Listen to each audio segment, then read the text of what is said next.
The champagne flute trembled in Simone's hand as she stood 3 feet from her husband, invisible behind a white serving apron and fake glasses. Derek laughed at something the blonde woman beside him said, his hand resting on the small of her back with the same casual intimacy he used to show Simone. "Once the transfer goes through next week, we'll file the papers," Derek said, swirling his drink. "She has no idea about the offshore accounts. By the time she figures it out, we'll be in Atlanta starting fresh." The blonde woman, her name tag read Brittany Chen, CFO, leaned closer. "And she really doesn't suspect anything? After 18 months. Simone." Derek scoffed. "She's too busy playing housewife to notice anything. I could probably tell her to her face and she'd still make me dinner." Simone's vision blurred. The tray in her hands felt like it weighed 1,000 pounds. She had spent 3 hours getting ready for this moment. The wig, the makeup that changed her face structure, the contact lenses that turned her brown eyes hazel. She had applied for a serving position through a temp agency under a fake name, all because of a credit card statement showing a $5,000 charge to a jewelry store. She had thought maybe a surprise gift. Maybe another woman. She hadn't expected this. "What about the house?" Brittany asked. "Joint mortgage, but I've been making the payments from the business account. My lawyer says we can argue she contributed nothing financially. She'll be lucky to get anything." A waiter bumped into Simone, breaking her paralysis. She moved robotically through the crowd, serving champagne to men in expensive suits and women in designer dresses. This was Derek's annual corporate celebration, the event he'd been planning for months. The event he'd told her was business partners only when she'd asked about attending. Now she understood why. She circled back toward Derek and Brittany, her hands steady now. The initial shock had burned away, leaving something colder behind. "The investment from the Sterling Group comes through Friday," Derek was saying. "I'll move 70% to the Cayman account before the weekend. She checks our joint account religiously, but she doesn't know about the business finances." Brittany kissed his cheek. "I can't wait to start our life together. No more sneaking around." "Just a few more weeks," Derek promised. "I've already told my lawyer I want the papers served the day after I move the money. Quick and clean." Simone walked past them to refill her tray, her mind racing. 18 months. A year and a half of lies. While she had been managing their household, organizing his dry cleaning, making sure his favorite meals were ready, he had been planning her destruction.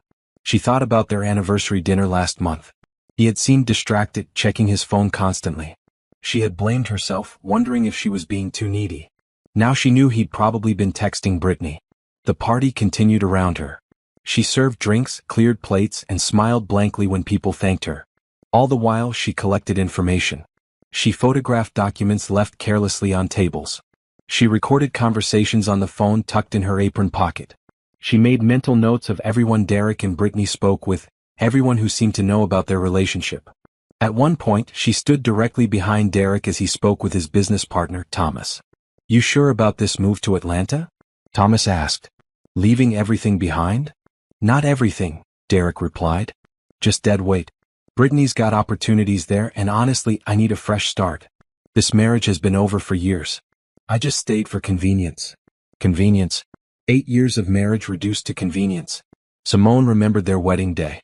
She had worn her grandmother's pearls. Derek had cried when she walked down the aisle. Or had he? Suddenly she couldn't trust any of her memories.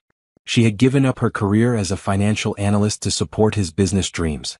She had used her own savings to help him through the rough first year. She had believed in him when no one else did. And he had been planning to leave her with nothing.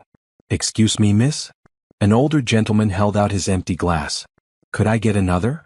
"Of course, sir," Simone said, her voice coming out steady despite the screaming in her head. She refilled his glass and continued her rounds. Near the end of the evening, she saw Brittany slip Derek a key card.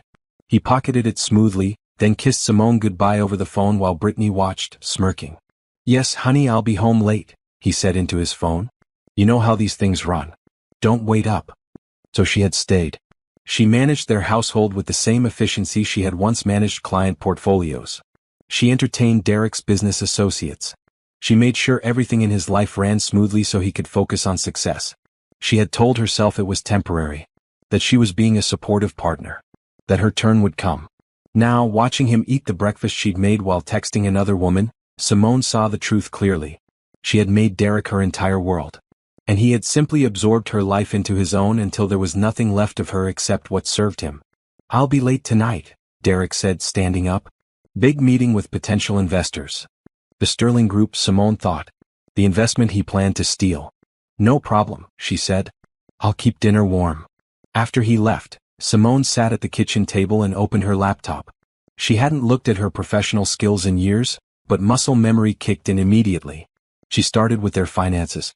Joint checking account, joint savings, the mortgage. Then she dug deeper into Derek's business accounts, the ones he thought she didn't know about. But Simone had helped him set up those accounts. She had created the initial financial systems. She knew every password because she had generated them, stored them in a document she'd never deleted. Derek had changed some of them but not all. And the ones he had changed followed predictable patterns. His mother's birthday. His college football number. The street he grew up on. Within an hour she had access to everything. And what she found made her sick. The business was worth over $2 million. Their house had nearly $400,000 in equity. There were investment accounts, retirement funds, stocks purchased with money she had helped earn. And Derek was planning to hide all of it. She found emails between Derek and his lawyer discussing asset protection strategies. She found bank statements for accounts in the Cayman Islands. She found a lease agreement for a penthouse in Atlanta, signed by Derek and Brittany as co-tenants. The lease started in 3 weeks. Simone sat back, her hands shaking. 3 weeks. He was going to destroy her life in 3 weeks. She looked around the kitchen. She had chosen the light fixtures, the backsplash, the color of the cabinets. She had made this house a home while Derek had been making plans to abandon her in it. Her phone rang. Patricia Chin, her old boss. Simone. I've been thinking about you. How are you? Simone almost laughed at the timing. Patricia. I'm good. How are you? Fantastic. Listen, I'm calling because we have a senior analyst position opening up. I know you've been out of the game for a while, but you were one of the best analysts I've ever worked with. Any chance you'd be interested in coming back? Simone closed her eyes. Yesterday she would have said no. Would have explained that Derek still needed her. Would have promised to think about it someday. Today she said, when can we meet to discuss it? Patricia sounded surprised but pleased. How about Monday? 10 a.m.? Perfect. I'll be there. After hanging up, Simone made a list. She had always been good with lists. Step 1. Secure her own finances. Step 2. Document everything. Step 3. Find a lawyer. Step 4. Protect herself before Derek could strike. Step 5. Make sure he faced consequences for what he'd done. She wasn't the naive woman who had given up her career anymore. She was a financial analyst who had spent 7 years managing a multi-million-dollar business. And she was about to teach Derek that the person you underestimate is the one who destroys you. The weekend passed in surreal normalcy. Simone cooked Derek's favorite meals. They watched movies on the couch. On Sunday morning, they went to brunch at the place they always went, and Derek held her hand across the table while checking his phone with the other. Every smile she gave him felt like a tactical maneuver. Every loving word tasted like strategy. On Monday morning, she dressed carefully for her meeting with Patricia. A navy blue suit she hadn't worn in years, heels that made her feel powerful, her hair in a sleek bun. When Derek asked where she was going, she said she was meeting an old friend for lunch. He barely looked up. Have fun. Patricia's office hadn't changed. Floor-to-ceiling windows overlooking the Chicago skyline, minimalist furniture, stacks of financial reports covering every surface. Simone. Patricia stood, pulling her into a hug. You look amazing. I've missed having you around. Patricia was in her 50s, sharp-eyed and sharper-minded. She had mentored Simone from her first day at Bennett Financial, pushing her to trust her analytical instincts. I've missed this, Simone admitted, surprising herself with how true it was. They talked for an hour. Patricia outlined the senior analyst position. It was challenging, high-profile, with excellent compensation. More than Simone had been making when she left. I'll be honest, Patricia said. When you left, I was disappointed. You had so much potential. But I understood. Supporting a spouse's dreams is admirable. Simone felt something crack inside her chest. What if I told you I'm ready to come back? That I need this job? Patricia studied her carefully. I'd say that. When can you start, and is everything okay? Everything will be, Simone said. I need to handle some personal matters first. Could I start in a month? A month is perfect. We'll get the paperwork started. Patricia paused. Simone, if you need anything, resources, recommendations, support, you can ask me, right? Actually, Simone said slowly, do you know any good divorce attorneys? Patricia didn't ask questions. She simply pulled out her phone and texted Simone a contact. Rebecca Torres. She's a shark. Tell her I sent you. That afternoon, Simone met Rebecca in a sleek downtown office. Rebecca was Simone's age, with an intensity that reminded Simone of her younger self. Patricia says you need help, Rebecca said, gesturing to a chair. Tell me everything. Simone did. She explained the disguise, the party, the conversation she'd overheard. She showed Rebecca the financial records she'd compiled, the emails, the evidence of Derek's planned fraud. Rebecca's expression grew sharper as she reviewed the documents. This is good work. Really good. You documented everything? I'm a financial analyst, Simone said. Documentation is what I do. Your husband is planning to commit fraud on multiple levels. Hiding marital assets, tax evasion with those offshore accounts, misrepresenting company finances. Rebecca looked up. He could face criminal charges. I don't want revenge, Simone said carefully. I want protection. I want what I'm entitled to. And I want him to face consequences for trying to steal from me. We can do all of that. Rebecca opened her laptop. First, we need to protect you immediately. I'll file for an emergency freeze on all marital assets. We'll also report the offshore accounts to the IRS. You could be liable for his tax fraud if we don't. Simone felt cold. I could go to jail? If the IRS thinks you knew about unreported income, yes. That's why we act first. We show you discovered this, reported it, and took immediate action to correct it. For the next 2 hours, they built a strategy. Rebecca would file for divorce with a request for emergency asset protection. Simone would cooperate fully with any investigation into Derek's business practices. They would document Simone's contributions to Derek's business, the initial investment, the years of unpaid labor, the financial system she'd created. When do you want to serve him? Rebecca asked. Simone thought about Derek's timeline. The Sterling Group investment was supposed to come through Friday. He planned to move the money over the weekend and file for divorce next week. I want to move first, Simone said, before he can hide anything else. How quickly can we do this? I can have papers ready by Wednesday. We serve him Thursday. Do it. That evening, Simone went home and made Derek's favorite dinner. Steak, roasted vegetables, mashed potatoes. She set the table with candles and their good china. Derek seemed surprised. What's the occasion? No occasion, Simone said, smiling. I just wanted to do something nice. They ate dinner making small talk. Derek mentioned the Sterling Group meeting was confirmed for Friday. He seemed excited, energized, probably thinking about his new life in Atlanta. You've worked so hard for this, Simone said. I'm proud of you. It wasn't entirely a lie. She was proud of herself for the work she'd done building his business. She just hadn't realized until now that she'd been building her own prison. After dinner, while Derek watched television, Simone went to their bedroom and started the careful process of separating her things from his. Not obviously, she didn't pack bags or clear out drawers. She simply identified what was hers, what she wanted to keep, what had sentimental value. She found their wedding album in the closet. Looking through it felt like looking at strangers. That young woman in the white dress, smiling like her whole life was ahead of her. That young man looking at her like she was everything. When had it changed? Or had it always been a lie? She closed the album and put it back. Some things weren't worth keeping. Over the next 2 days, Simone moved through her life like an actress in a play. She smiled at Derek's jokes. She kissed him goodbye in the mornings. She asked about his day in the evenings. And she prepared for war. She opened new bank accounts in her name only. She gathered documents proving her contributions to Derek's business. Emails from the early days, financial records showing her initial investment, letters of reference from Derek's first clients praising her work. She changed passwords on her personal accounts. She made copies of everything important. Their marriage certificate, tax returns, mortgage documents, insurance policies. She did what Derek had never expected her to do. She protected herself. On Thursday morning, Derek left for work like always. Simone waited an hour to make sure he wasn't coming back for something forgotten. Then she called Rebecca. Today's the day, Rebecca said. My assistant is heading to his office now. He should be served within the hour. Simone felt her heart racing. What should I do? Stay calm. He'll probably call. Don't answer. Let him rage into voicemail. Everything he says can be used in court. And if he comes home? He might. If he gets aggressive or threatening, call the police immediately. Do you have somewhere safe you can go if needed? Simone thought about her sister, Natalie, who lived across town. Yes. Good. Pack a bag just in case. And Simone? You're doing the right thing. After hanging up, Simone did pack a bag. Clothes, toiletries, important documents, her laptop. She put it in her car trunk. Then she waited. At 11:30, her phone started ringing. Derek's name flashed on the screen. She let it go to voicemail.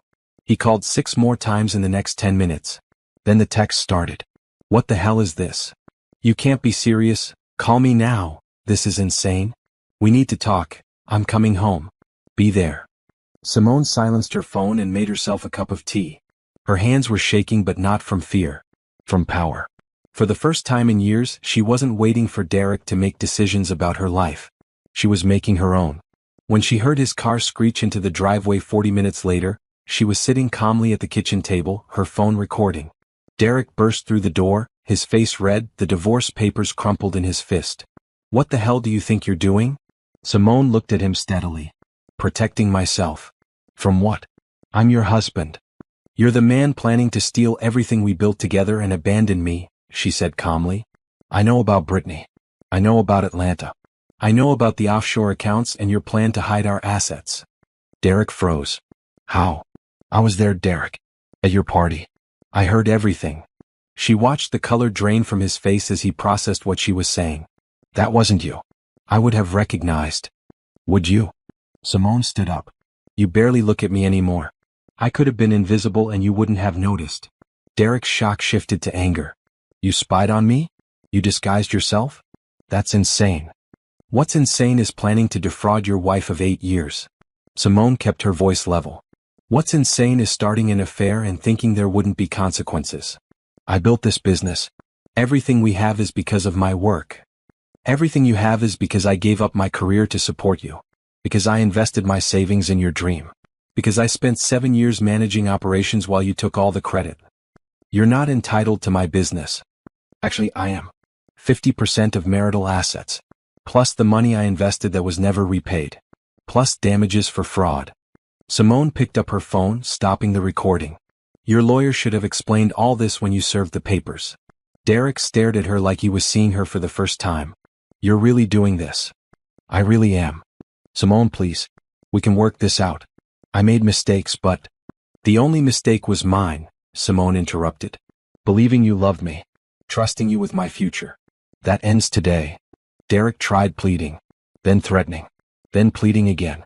Simone stood firm, repeating that all communication needed to go through her lawyer. Finally he left, slamming the door so hard the windows rattled. Simone sat back down at the kitchen table. She wasn't shaking anymore. She felt clear. Focused. Free. Her phone rang. Rebecca. How did it go? He's furious, Simone said. But he left. Good. I'm filing the emergency asset freeze now. By tomorrow he won't be able to move any money without court approval. Rebecca? Thank you. Thank me when we win. Which we will. I've seen the evidence. He doesn't have a chance. After hanging up, Simone walked through the house one more time. She had loved this place once. Had imagined raising children here, growing old here. Now it just felt like a cage she had finally found the key to open. She grabbed her bag from the car and drove to Natalie's apartment.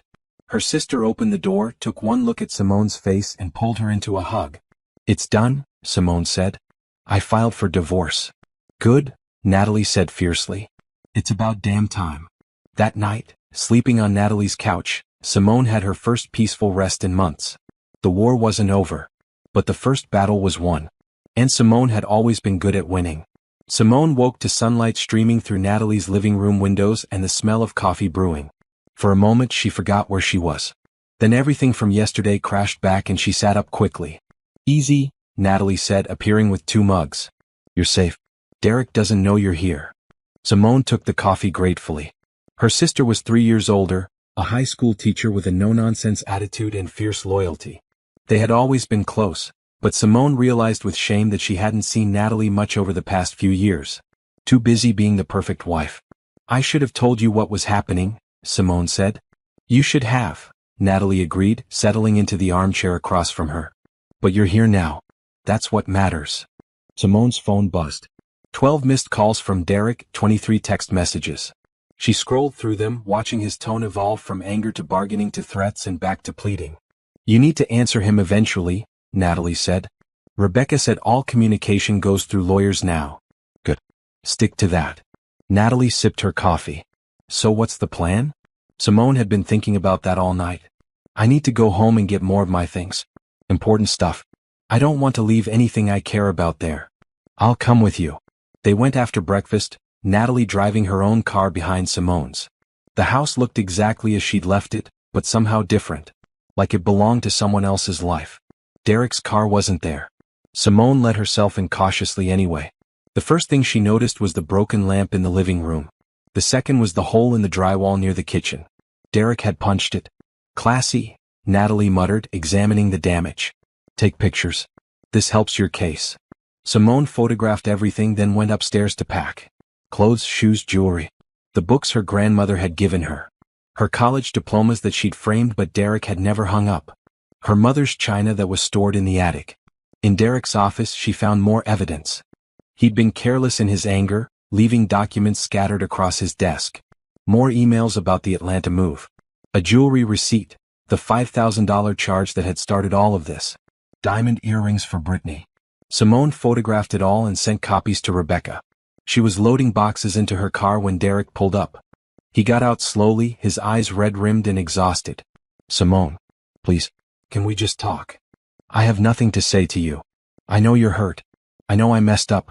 But destroying our marriage isn't the answer. Simone almost laughed. I'm not destroying anything. You already did that. I'm just making it official. I never meant to hurt you. You meant to steal from me. You meant to hide assets and leave me with nothing. The hurt was just a bonus.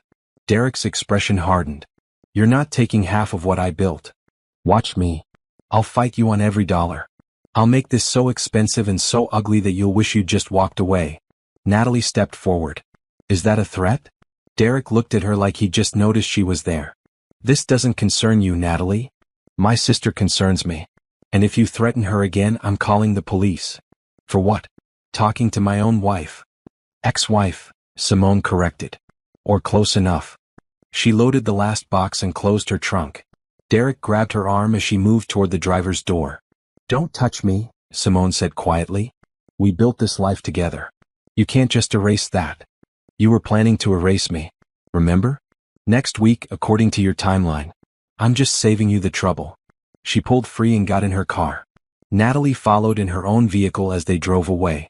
In her rearview mirror, Simone watched Derek standing in the driveway looking lost. She felt nothing. That afternoon, Simone met with Rebecca again. She brought all the new evidence, all the photos, all the documentation. This is perfect, Rebecca said, reviewing everything. He's making this easy for us. The property damage, the threatening messages trying to intimidate you at the house. What happens now? The court reviews our emergency filing next week. In the meantime, Derek can't move any assets without permission. Can't sell property, can't transfer funds, can't make any major financial decisions. Rebecca smiled. I also filed a motion for temporary spousal support. Given that you left your career to support his business, you're entitled to financial support during the divorce proceedings. He's going to hate that. Good. Let him be angry. Angry people make mistakes. Simone's phone rang. Her old colleague from Bennett Financial, Michael Rodriguez. Hey, stranger, Michael said when she answered. Patricia told me you're coming back. That's amazing. Thanks, Michael. I'm excited. Listen, I'm grabbing drinks with some of the team tonight. Want to join? It'd be good to catch up. Simone hesitated. She felt raw, exposed. But she also felt hungry for connection with people who knew her as more than Derek's wife. I'll be there, she said. That evening she met Michael and 3 other former colleagues at a downtown bar. They welcomed her warmly, asking about her life, catching her up on office gossip. We missed having you around, said Jennifer, who had been Simone's cubicle neighbor. You made the rest of us look good. I doubt that, Simone said, but she smiled. They didn't ask about Derek. Patricia must have warned them. Instead, they talked about work, about their lives, about changes in the industry over the past 7 years. Simone realized how much she'd missed this. Intellectual challenge. Professional respect. Being valued for her skills rather than her domestic abilities. Patricia said you're taking the senior analyst role, Michael said. That's a big position. Are you ready? I am, Simone said. And she meant it. Walking back to her car later, Simone felt something shift inside her. For 7 years she had defined herself by Derek. She was Derek's wife. Derek's support system. The woman behind Derek's success. But before that she had been Simone Mitchell, financial analyst. Smart, ambitious, capable. That woman was still there.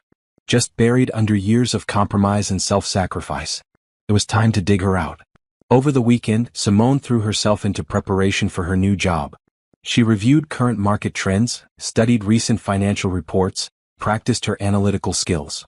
It felt like stretching muscles that had been dormant too long, painful but satisfying. Derek called constantly. She never answered. His messages evolved from anger to desperation. "I fired Brittany," one message said. "It's over with her. Was a mistake. Please, can we talk?" Simone deleted it without responding. On Sunday afternoon, her phone rang with an unknown number. She almost didn't answer, but something made her pick up. "Simone? It's Brittany." Simone's hand tightened on the phone. "How did you get this number?" "Derek gave it to me. Look, I just wanted to say I'm sorry. I didn't know he was planning to. I thought you knew about us. That you had some kind of arrangement." "An arrangement?" Simone repeated flatly. "He told me your marriage was over. That you were just staying together for financial reasons. I feel terrible now that I know the truth." Simone could hear genuine distress in Brittany's voice. For a moment she almost felt sorry for her. Then she remembered the conversation at the party. The casual cruelty. The planning. "You knew enough," Simone said. "You participated in hiding assets. You laughed about me being too stupid to notice. Whatever happens to you professionally, you earned it. I lost my job. Derek's business is under investigation. I could lose my CPA license." "Good. That's harsh." "That's justice," Simone corrected. "You helped a man commit fraud against his wife. There are consequences for that. I made a mistake. I'm sorry." "Tell it to the investigator," Simone said and hung up. She blocked the number immediately. Natalie, who had been listening from the kitchen, came in with fresh coffee. "How do you feel?" "Powerful," Simone admitted. "Is that wrong? After what they did to you?" "Not even a little bit." That night, Simone made her first journal entry in years. She wrote about the party, the discovery, the disguise. She wrote about Derek's face when he realized she knew everything. She wrote about the fear she'd felt and the strength she'd found. At the end she wrote, "I spent 7 years making myself smaller so Derek could feel bigger. I'm done with that. Whatever happens next, I'm done disappearing." She closed the journal and slept soundly for the first time in years. Tomorrow she would start reclaiming her life. And she couldn't wait. Monday morning arrived with the weight of new beginnings. Simone dressed in a sharp charcoal suit, styled her hair in elegant twists, and looked at herself in Natalie's full-length mirror. She looked like someone who meant business.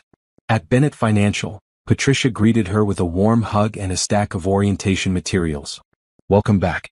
Your office is on the 7th floor. I had IT set up your computer over the weekend." The office was small but had a window overlooking the city. Simone ran her hand along the clean desk, the empty bookshelves waiting to be filled. This was hers. Not shared, not compromised. Hers. Her first week back was intense. She had to relearn systems, catch up on 7 years of industry changes, prove she could still do the work. Some nights she stayed until 8 or 9, absorbing everything. But she loved it. Every spreadsheet, every analysis, every client meeting reminded her of who she used to be. Meanwhile, the legal battle intensified. Rebecca called Tuesday afternoon with an update. The emergency asset freeze was approved. Derek can't move anything without court permission. Also, the IRS accepted our report about the offshore accounts. They're opening an investigation. How bad is it for him? Bad. Tax evasion, fraud, hiding assets. If they find what I think they'll find, he could face criminal charges. Simone felt a twinge of something, not quite guilt but close. Then she remembered the conversation at the party and the feeling vanished. "He did this to himself," she said. "Exactly. Now, I need you to compile a detailed account of your contributions to his business. Every hour you worked, every dollar you invested, every client relationship you helped build." Over the next 2 weeks, Simone reconstructed her role in Derek's success. She found old emails where clients praised her problem solving. She documented the $50,000 she'd invested from her savings. She calculated the hours she'd worked at what would have been industry standard consulting rates. The number was staggering. Over 7 years, her unpaid labor and investment totaled nearly $300,000. "This is excellent," Rebecca said, reviewing the documentation. We're not just arguing for half the business. We're arguing you built half the business. During this time, Derek's calls decreased. But his lawyer started playing hardball, filing motions to dismiss, claiming Simone had no right to business assets, arguing she'd been a housewife, not a partner. Each filing made Simone angrier and more determined. She opened her own checking and savings accounts, transferring money she was legally entitled to from their joint accounts before they were completely frozen. She consulted with a financial advisor about investing her settlement once it came through. She even looked at apartments, though she wasn't ready to sign a lease yet. At work, she was thriving. Her first major project was analyzing a potential merger for a manufacturing client.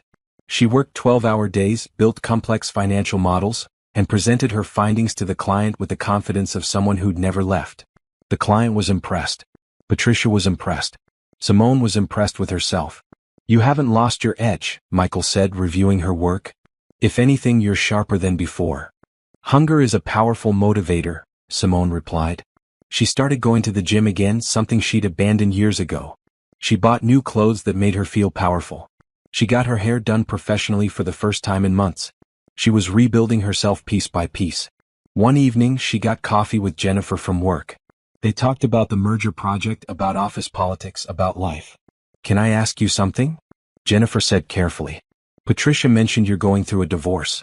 Are you okay?" Simone considered the question. Was she okay? A month ago, her answer would have been no. "I'm better than okay," she said. "I'm finally waking up." Jennifer smiled. "Good. You deserve to be happy. Whoever he was an idiot to lose you." The validation from someone who knew her professionally, not just as Derek's wife, meant everything. At the end of week 3, Rebecca called with news. Derek's lawyer wants to settle. Already? The IRS investigation scared him. They're looking at 3 years of tax returns, all his business accounts. His lawyer knows that if this goes to trial, everything will be public record. Derek's reputation will be destroyed. What are they offering? Rebecca read the terms. Fair division of assets, return of Simone's initial investment plus interest, reasonable spousal support while she transitioned back to work. It was less than they could get in court, but it was fair. "What do you think?" Rebecca asked. Simone thought about prolonged court battles, about Derek's face across a courtroom, about airing their entire marriage in public. "Counter with my full calculation of unpaid labor. If they agree to that number, we settle. If not, we go to trial. That's another $100,000. I earned it." Derek's lawyer came back within 2 days. They agreed to the full amount. "He wants this over," Rebecca explained. "The investigation, the publicity, the damage to his business. He's willing to pay to make it go away." "Good," Simone said. "Make him pay." The settlement was finalized in early November. Simone received a check for $200,000, her initial investment, calculated unpaid labor, and a portion of marital assets. She also kept her car, her personal belongings, and was released from any liability for the house or Derek's business debts. Derek kept the business and the house. He would also be responsible for any penalties from the IRS investigation. The divorce would be final in 60 days. Simone deposited the check and sat in her car in the bank parking lot, staring at the receipt. $200,000. Financial security. Freedom. She called Natalie. "It's done. We settled. How do you feel?" "Rich," Simone said and laughed. That weekend, she signed a lease on a 1-bedroom apartment in a high-rise downtown. Floor-to-ceiling windows, modern kitchen, space that was entirely hers. She bought new furniture. She hung her diplomas on the wall. She set up a home office for the work she sometimes brought home. She made the space reflect who she was, not who someone else wanted her to be. On her first night in the apartment, she stood at the window looking out at the city lights. Somewhere out there, Derek was probably miserable. His business under investigation, his reputation damaged, his plans for Atlanta destroyed. Simone felt no sympathy. Only the quiet satisfaction of a war well fought. Her phone buzzed. Patricia sending a document. Promotion details for January. Senior Director of Analysis. Thought you'd want to look it over. Simone opened the file. Significant salary increase. Leadership responsibilities, her own team. She had been back at Bennett Financial for 1 month. 1 month and they were already promoting her. She texted back, "I'll take it." Patricia responded with a champagne emoji.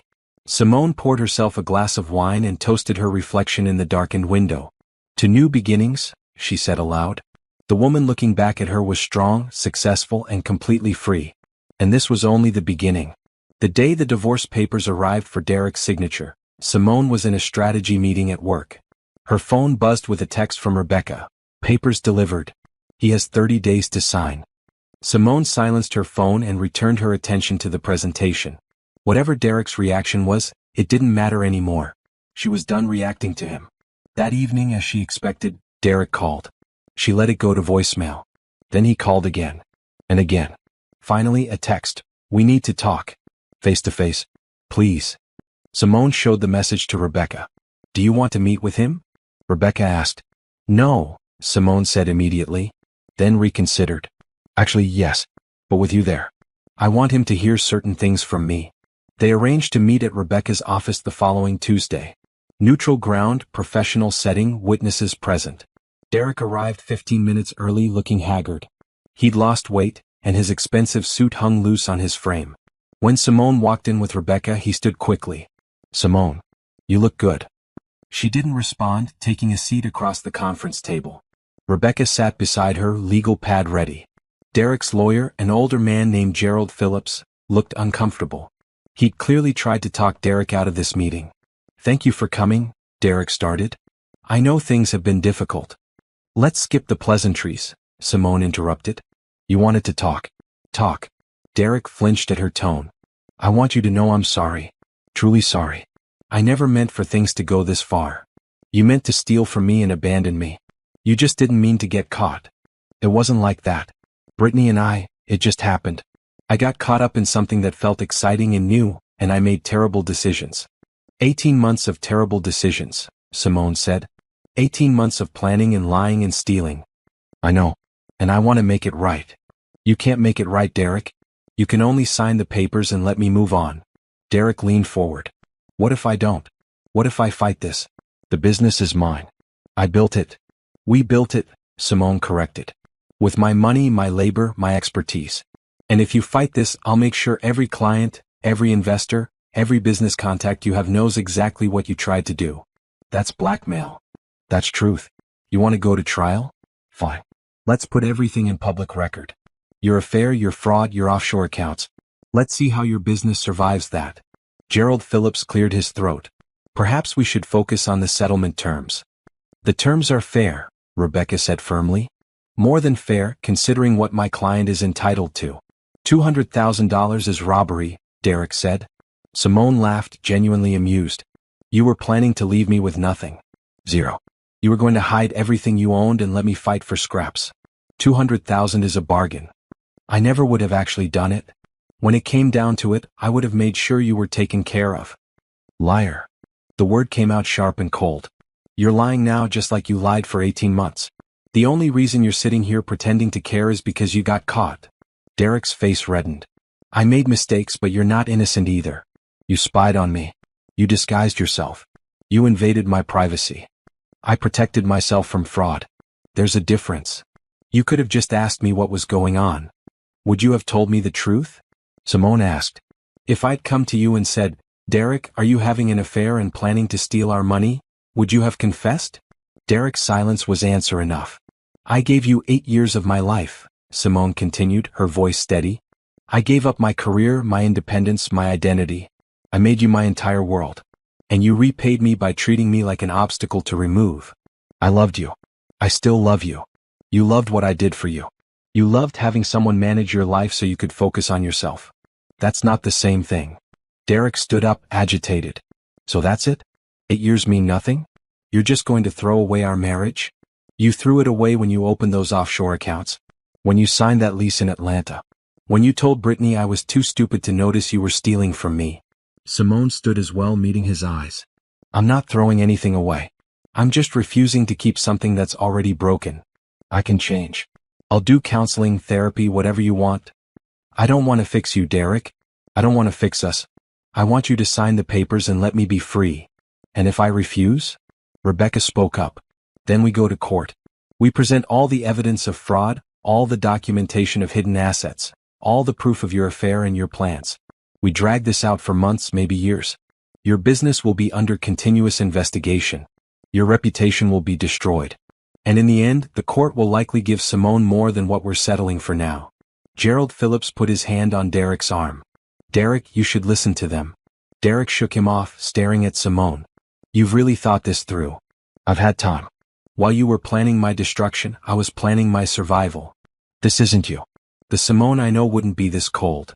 The Simone you knew died in that hotel ballroom, she said quietly. This is who I am now. Someone who protects herself. Someone who knows her worth.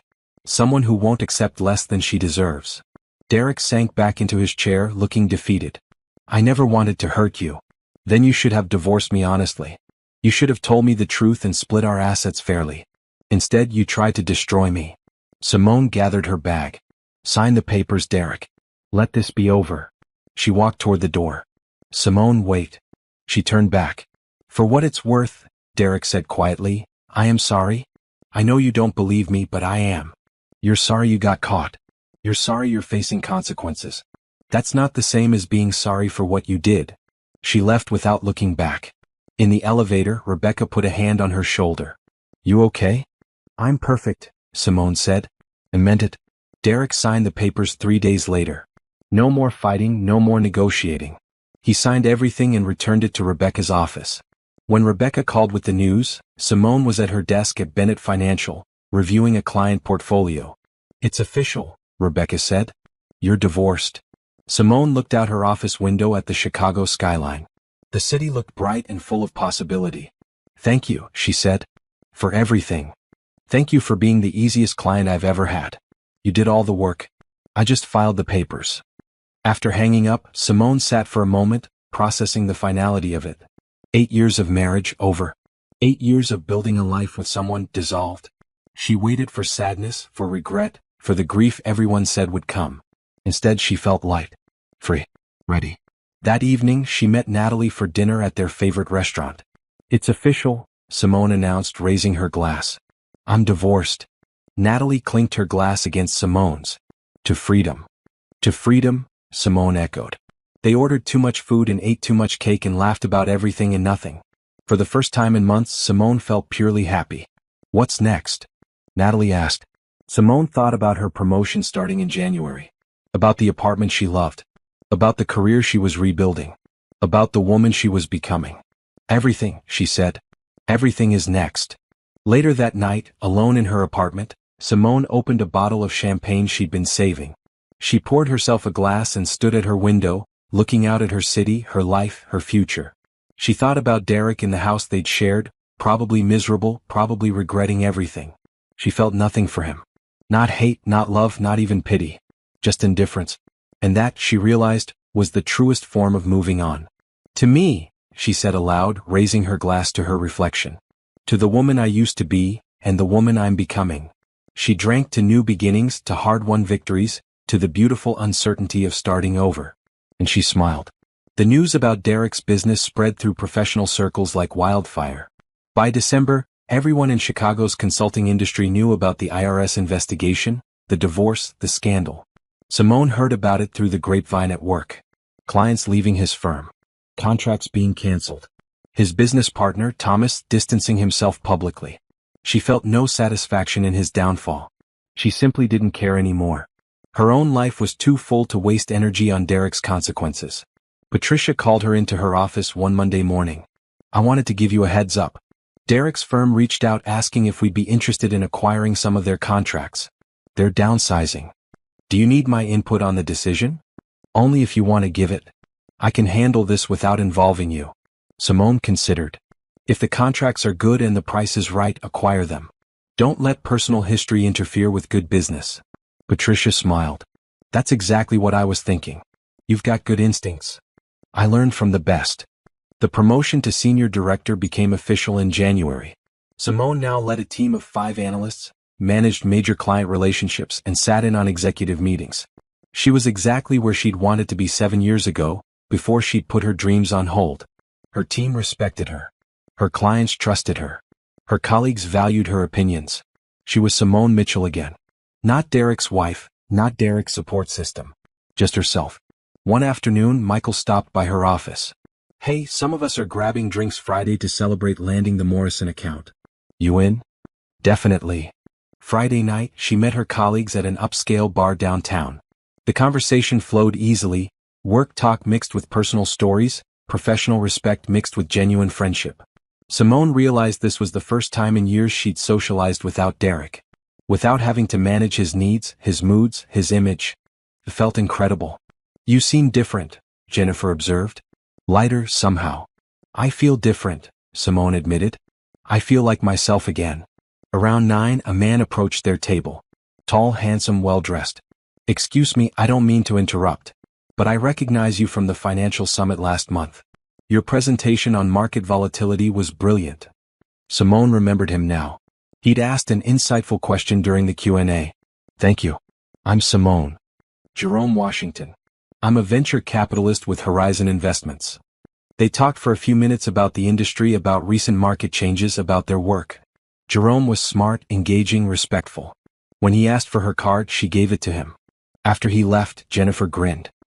"He was totally into you." "He was networking," Simone said, but she smiled. Jerome called the following week. "I'm speaking at a conference next month about early-stage investments. Would you be interested in being on a panel about financial risk assessment?" It was professional. Appropriate. Exactly the kind of opportunity she would have jumped at years ago. "I'd love to," she said. They met for coffee to discuss the panel. The conversation drifted from business to personal, carefully, respectfully, with the caution of two people who'd both been hurt before. Jerome had gone through a divorce 2 years ago. No kids, mutual decision, stayed friends. "It's amazing how much you can lose yourself in a relationship," he said. "I spent 5 years trying to be who she wanted me to be. When we split up, I had to remember who I actually was." "I know exactly what you mean," Simone said. They talked for 3 hours, long after the coffee was gone. When they finally left, Jerome walked her to her car. "I'd like to see you again," he said. "Not for business. Just to see you." Simone hesitated. She'd been divorced for 2 months. Was it too soon? Then she thought about Derek, about wasted years, about putting her life on hold. "I'd like that too," she said.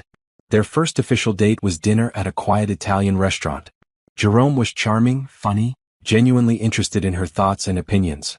He asked about her work, her goals, her life. He didn't try to fix her problems or dominate the conversation. He just listened. It was refreshing. They went on 3 more dates over the next month. Movies, museums, long walks through the city.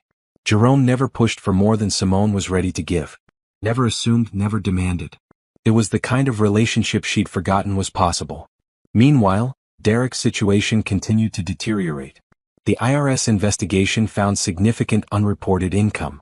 He faced substantial penalties, possible criminal charges for tax evasion. Thomas, his business partner, sued him for fraud, claiming Derek had hidden company assets. Brittany lost her CPA license for her role in the financial misconduct. Simone heard all of this through professional channels, through gossip, through the occasional news article. She felt nothing. Not revenge, not vindication. Just the quiet acknowledgement that actions have consequences. One evening, Natalie asked, "Do you ever regret how it all went down? The disguise, the confrontation, all of it?" Simone thought carefully. "No. If I'd confronted him without evidence, he would have lied. He would have convinced me I was imagining things. He might have succeeded in stealing everything. You were smart. Strategic. I was desperate. And desperate people do what they need to survive." In March, Simone was featured in a Business Journal article about rising leaders in financial analysis. The interviewer asked about her career trajectory. "I took time away from my career to support my husband's business," Simone explained. "I thought I was being a good partner. What I learned is that supporting someone shouldn't mean disappearing yourself." The article resonated. Simone received emails from women who'd had similar experiences. Women who'd put their careers on hold, who'd made themselves smaller, who were trying to find their way back. She responded to every email personally, offering encouragement and advice. It felt meaningful. Important. Like turning her pain into purpose. In April, Jerome asked her to be his date to a charity gala. High-profile event, lots of industry leaders, black-tie dress code. "No pressure," he said. "I know it's very public. If you're not ready..." "I'm ready," Simone said. She bought a stunning navy gown, had her hair styled elegantly, and felt beautiful. At the gala, Jerome introduced her to colleagues, business contacts, friends. He was proud to have her beside him, but not in the possessive way Derek had been. Jerome highlighted her accomplishments, her expertise, her intelligence. He saw her as an equal, not an accessory. During dinner, Simone excused herself to the restroom. In the hallway she quite literally bumped into Derek. He looked terrible. Thinner, older, exhausted. Simone. His voice cracked. Derek. She kept her tone neutral. You look incredible. Thank you. I heard about your promotion. Congratulations. I appreciate that. An awkward silence stretched between them. I wanted to say, Derek started. Don't, Simone interrupted gently. Whatever you want to say, I don't need to hear it. We're done. Let's just leave it at that. I miss you. I miss us. There is no us. There hasn't been for a long time. If I could go back. You can't. None of us can. We can only move forward. She softened slightly. I hope you do, Derek. I hope you learn from this and become a better person. But that's not my concern anymore. She walked past him back to the gala, back to Jerome, back to her life. Derek stood in the hallway watching her go, looking lost. Simone didn't look back. At her table, Jerome studied her face. You okay? I'm perfect, she said. And she was. The woman who had disguised herself as a waitress, who had hidden in plain sight at her husband's party, that woman was gone. In her place was someone stronger, wiser, free. Someone who knew her worth and wouldn't settle for less. Someone who had survived betrayal and come out victorious. That night, Jerome walked her to her door. Thank you for tonight, he said. For being there with me. Thank you for inviting me. He kissed her cheek gently. I'm not rushing you. But I want you to know I see you. All of you. And I'm grateful for every moment we spend together. Simone smiled. I see you too. Inside her apartment, she kicked off her heels and looked at herself in the mirror. The woman looking back was glowing. Happy. Confident. She had come so far from that night in the hotel ballroom, from the moment her world had shattered. She had rebuilt herself into something better. And this was only the beginning. 6 months post-divorce, Simone's life had transformed completely. Her career was flourishing, her personal life was balanced, and she felt genuinely happy for the first time in years. The promotion had exceeded her expectations. She now managed a team that looked to her for leadership and guidance. Her analytical work had saved clients millions in bad investments and generated impressive returns for others. Bennett Financial CEO Richard Morrison called her into his office one Tuesday morning. Simone, I've been reviewing your performance metrics. Exceptional doesn't begin to cover it. Thank you, sir. I'm creating a new division focused on corporate restructuring and recovery. Companies in financial distress, businesses needing strategic overhaul. I want you to head it. Simone's heart raced. Head the entire division? You have the analytical skills, the leadership ability, and something else. You understand survival. You know what it takes to rebuild from nothing. Richard smiled. Also, your story has gotten around. Women-owned businesses specifically are requesting to work with you. They trust you. I'm honored. When would this start? July 1st. 3 months to transition your current responsibilities. Your salary increases accordingly, of course. Simone left his office stunned. Head of her own division. Her name on the door. Real power and influence. She called Natalie immediately. I got promoted. Again. Again? Are you serious? Division head. My own team, my own clients, my own budget. Natalie squealed. This calls for celebration. Dinner tonight, my treat. That evening, over expensive steaks and good wine, Natalie raised her glass. To my brilliant sister, who refused to stay down. To new beginnings, Simone added. Speaking of new beginnings, how are things with Jerome? Simone smiled. Good. Really good. He's patient, kind, genuinely interested in my life. It's different from anything I've experienced before. Different how? With Derek, I always felt like I was performing. Being the perfect wife, saying the right things, managing his needs. With Jerome, I can just be myself. That's how it should be. I know that now. I just wish I'd known it 8 years ago. Natalie reached across the table, squeezing her hand.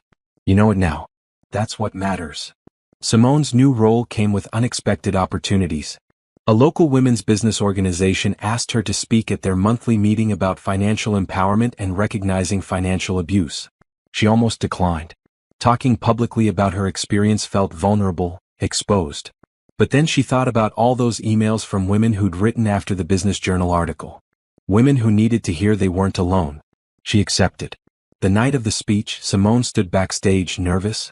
The auditorium held 200 women, entrepreneurs, executives, business owners. Her introduction focused on her professional accomplishments, but Simone knew they wanted her personal story too. She took the stage, took a breath, and began. 8 months ago, I disguised myself as a waitress at my husband's corporate party. What I discovered that night changed my life completely. For the next 45 minutes, she told her story. The discovery, the evidence gathering, the strategic planning. The divorce, the rebuilding, the recovery. I'm not going to tell you that leaving was easy, she said. It was the hardest thing I've ever done. But staying in a situation where someone was actively trying to destroy me? That would have been harder.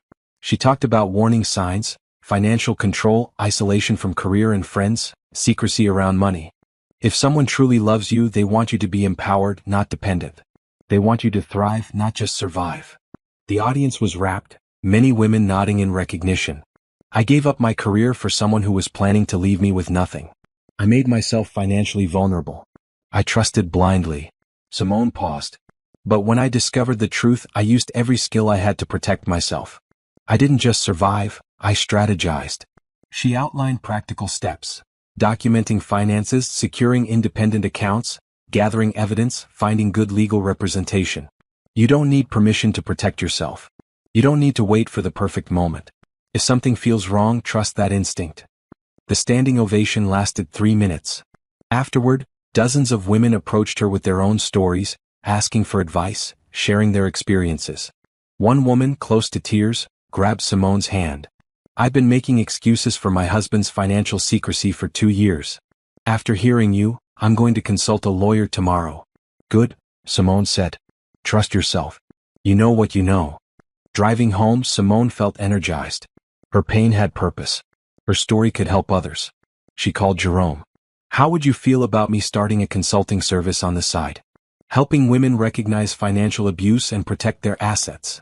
I think it's brilliant. What would you need? Just time and determination. You have both, Jerome said warmly. I'm proud of you.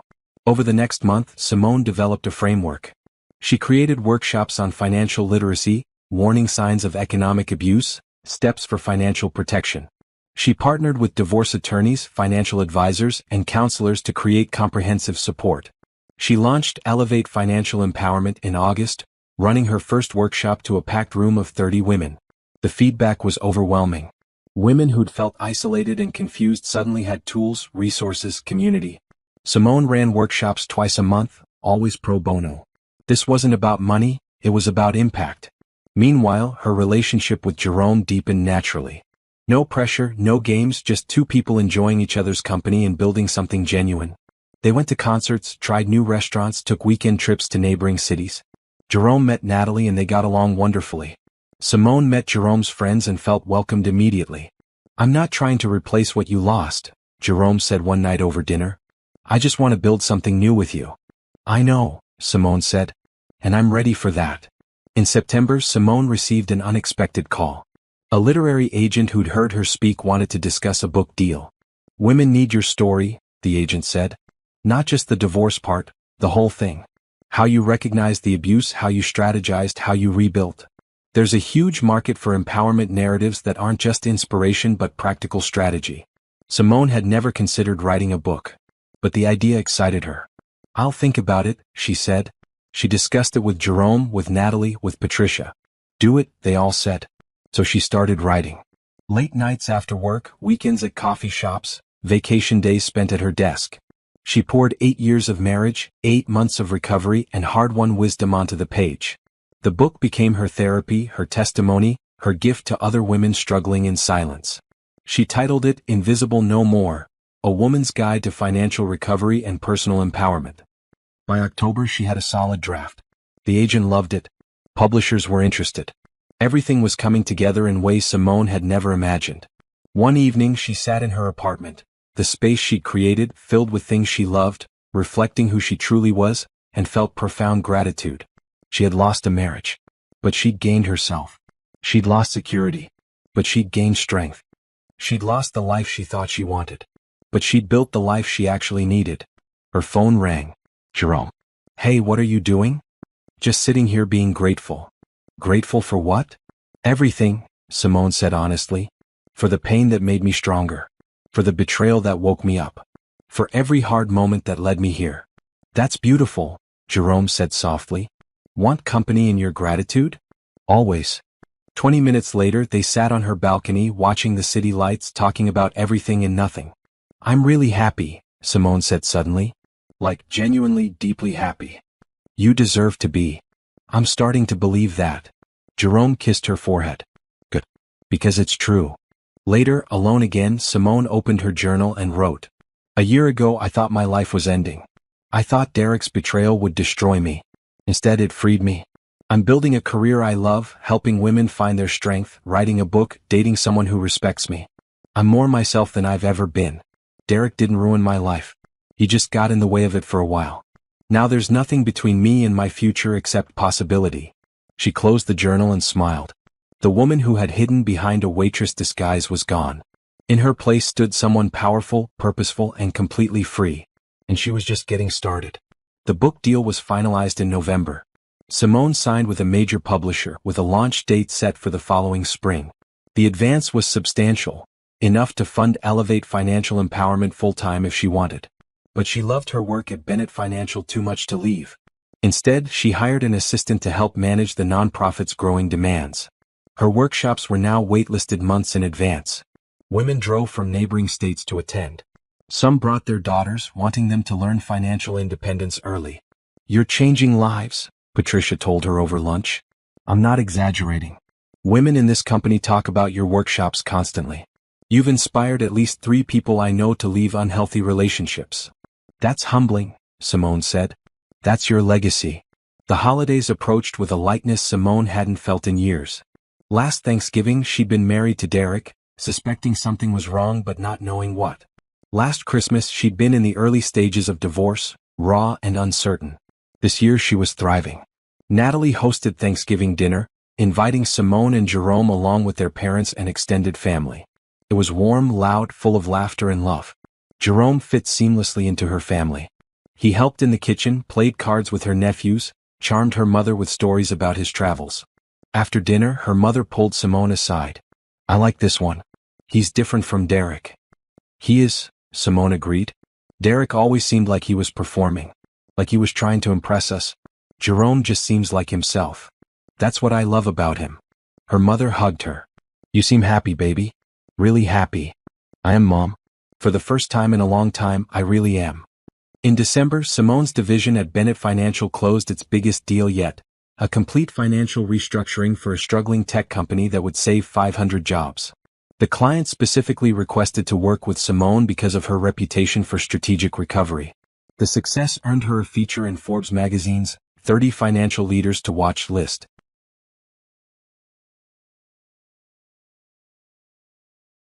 In January, Simone launched an online version of her workshops, reaching women across the country. The response was overwhelming, hundreds of registrations in the first week. She hired 2 more staff members for Elevate, both women who'd been through financial abuse themselves and wanted to help others. Her book entered final edits, with an April publication date confirmed. Patricia announced that Simone's division had brought in more revenue than any other department in the last quarter. Everything was exceeding expectations. One evening, sorting through old files to make space for new projects, Simone found a box of things from her marriage. Wedding photos, anniversary cards, mementos from trips she'd taken with Derek. She looked through them without emotion. These artifacts belonged to a different person, a different life. She kept a few photos. Ones with her family, ones that showed genuinely happy moments that belonged to her, not to the marriage. The rest she donated or discarded. She didn't need them anymore. The woman who had loved Derek, who had sacrificed everything for him, who had believed his lies, that woman was gone. In her place stood someone wiser, stronger, unbreakable. Simone closed the box and took it to the dumpster. She walked back to her apartment without looking back. Some chapters needed to close completely before new ones could truly begin. And Simone was ready for the next chapter, whatever it held. April arrived with spring sunshine and the buzz of Simone's book launch. Invisible No More hit shelves on a Tuesday and immediately resonated with readers. Within a week it was on bestseller lists. Within a month it was everywhere. Book clubs read it. Universities assigned it. Women's organizations used it as a foundation for discussions about financial empowerment and recognizing abuse. Simone's story, the disguise, the discovery, the strategic response, captivated readers. But more than that, her practical advice empowered them. The book tour took her to 15 cities. Everywhere she went, auditoriums filled with women wanting to hear her speak, wanting to share their stories, wanting guidance. In every city, at least one woman approached her in tears, saying, "Your book saved me," or, "I finally left because of you," or, "You gave me the courage to protect myself." Each conversation reminded Simone why the pain had been worth it. Jerome traveled with her when he could, supporting from the audience, celebrating her success without needing to share the spotlight. "This is your moment," he said. "I'm just happy to witness it." In May, Oprah's book club selected Invisible No More. Simone got the call while in a meeting at Bennett Financial. She excused herself and stepped into the hallway to process the news. Oprah. Her book. This was surreal. The interview aired in June. Simone sat across from Oprah, discussing betrayal and recovery, financial abuse and empowerment, pain and purpose. "What would you say to the woman who's reading this book right now, knowing something's wrong but too scared to act?" Oprah asked. Simone looked directly at the camera. "I'd say that your fear is valid. Leaving is terrifying. But staying in a situation where someone is actively trying to harm you is more terrifying. You're stronger than you think. You're smarter than they've told you. And you deserve so much more than you're settling for." The episode became one of the most watched of the season. Book sales tripled. Simone's nonprofit, Elevate Financial Empowerment, received donations that allowed them to expand nationally. They opened chapters in 5 major cities, each led by women who'd overcome financial abuse themselves. By July, they'd helped over 2,000 women. Simone had exceeded her goal of 1,000 before the year was even half over. Professional recognition followed. She received awards from women's business organizations, invitations to speak at conferences, offers to consult with major corporations on financial literacy programs. Bennett Financial promoted her to Vice President of Strategic Recovery, making her one of the youngest VPs in the company's history. Richard Morrison took her to lunch to celebrate. "When you came back 18 months ago, I knew you were talented," he said. "But I didn't anticipate this level of impact. You've become more than an employee, you're a thought leader, an advocate, a force." "I'm just doing what feels right," Simone said. "That's what makes it powerful. You're authentic. People trust that." 1 year after serving Derek with divorce papers, Simone was invited to speak at the National Women in Finance Conference, the same conference where she'd met Derek a decade ago. The irony wasn't lost on her. She accepted the keynote speaking slot. The night before the conference, she practiced her speech in Jerome's living room. He listened attentively, offering feedback. "You're going to be amazing," he said when she finished. "I'm nervous. This is a huge audience. Major players in the industry. You've spoken to bigger crowds. Why are you nervous about this one?" Simone thought about it. "Because it's full circle. 10 years ago, I was at this conference starting my career. Then I walked away from everything. Now I'm back and I want them to see that I didn't just survive, I thrived. They'll see it. Because it's true." The conference was held in the same hotel where Derek's corporate party had taken place. Simone walked through the ballroom where she'd disguised herself as a waitress, where she'd overheard the conversation that changed everything. It looked smaller now. Less intimidating. Just a room. She felt no fear, no pain. Just quiet acknowledgement of how far she'd traveled. The keynote speech was scheduled for the final evening. The ballroom filled with over 500 attendees, CEOs, CFOs, analysts, consultants. As Simone walked to the stage, she spotted Derek in the audience. He was sitting near the back, looking diminished. His business had recovered somewhat, but he'd never regained his previous status. The scandal had permanently damaged his reputation. Their eyes met briefly. He looked away first. Simone smiled and stepped up to the microphone. "Good evening. For those who don't know me, I'm Simone Mitchell, VP of Strategic Recovery at Bennett Financial, founder of Elevate Financial Empowerment, and author of Invisible No More." She paused, looking out at the sea of faces. 10 years ago, I was at this very conference, starting my career in financial analysis. I was ambitious, capable, full of dreams. Then I made a choice that cost me 7 years of professional growth. I chose to support someone else's dreams instead of pursuing my own. She told her story, not with bitterness but with honesty. The sacrifice, the betrayal, the recovery. "I'm not here to tell you that leaving my marriage was easy. It wasn't. I'm not here to claim I never doubted myself. I did, constantly." She looked directly at Derek. "But I'm here to tell you that protecting yourself is never wrong. That rebuilding is possible. That you can lose everything and still create something better. She shifted to her prepared remarks about financial empowerment, strategic recovery, helping women recognize economic abuse. The audience was transfixed. Simone spoke about financial warning signs, about documentation strategies, about building independence even within relationships. The goal isn't to never trust anyone, she said. The goal is to never lose yourself in the process of loving someone. She concluded with a call to action, for industry leaders to prioritize financial literacy, for companies to offer resources for employees in abusive situations, for everyone to recognize that financial abuse is real and devastating. The standing ovation lasted 5 minutes. During Q&A, a young woman asked, "How did you find the courage to start over?" "I didn't find it," Simone said honestly. "I got desperate enough that staying still was more terrifying than moving forward." Sometimes courage isn't about being brave. It's about being too tired of suffering to accept it anymore. After the speech, people lined up to talk with her. Business cards exchanged, networking opportunities discussed, stories shared. Derek didn't approach her. He left during the ovation, slipping out the back. Simone barely noticed. That evening, Jerome took her to dinner at an elegant restaurant overlooking the river. "You were incredible tonight," he said, raising his glass. "Thank you for being there." "Always." Jerome reached across the table, taking her hand. "Simone, I know we said we'd take things slow. And we have. But I need to tell you something." Simone's heart raced. "Okay. I'm in love with you. Completely, thoroughly in love with you. I love your strength, your intelligence, your compassion. I love how you've turned pain into purpose. I love who you are and who you're becoming." He squeezed her hand. "I'm not asking you to marry me, not yet anyway. I just need you to know where I stand." Simone felt tears in her eyes. "I love you too. I wasn't sure I could feel this way again, but I do. I really do." They talked late into the night about their future. About moving in together, about building a life, about partnership that was truly equal. "I don't want to consume you," Jerome said. "I want to complement you. Your career, your nonprofit, your goals, they matter just as much as mine." "That's all I've ever wanted," Simone said. "Someone who sees me as a partner, not a support system." "That's what you are. My partner. In everything." 6 months later, Simone stood in the same hotel ballroom, but this time for an awards ceremony. She was receiving the Women in Finance Leadership Award for her contributions to the industry and her advocacy work. Her parents were there. Natalie was there. Jerome was there. Her team from Bennett Financial, her staff from Elevate, friends from book tour stops across the country.